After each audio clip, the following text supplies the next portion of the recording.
মনে রাখবেন, শুধু একটু সয়ে যাবেন, একটু ধৈর্য ধরে থাকবেন, একটু সহ্য করে চুপ করে থাকবেন। যত সইবেন তত পাইবেন, যত সইবেন তত পাইবেন। কোনো আফসোস নাই, কোনো আপত্তি নাই, কোনো হা হুতাশ নাই। রবকে শুধু এতটুকু বলবেন যখনই মন খারাপ হবে, সিজদায় মাথাটা ঝুঁকিয়ে, ইয়া রব, আমি যা পেয়েছি কোনো কিছু পাওয়ার যোগ্যতা আমার কাছেই নেই, সব তুমি দয়া করে দান করেছো, সব তুমি দয়া করে দান করেছো।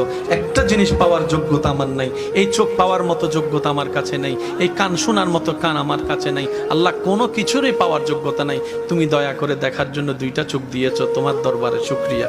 সুবহানাল্লাহ। তুমি শোনার জন্য দুইটা কান দিয়েছো রব, তোমার দরবারে শুকরিয়া।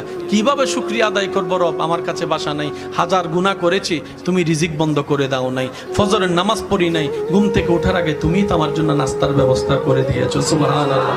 মওলা, এত গুনাহ করেছি, এত নাফরমানি করেছি, তারপরে তুমি বারবার ডেকেছো, বারবার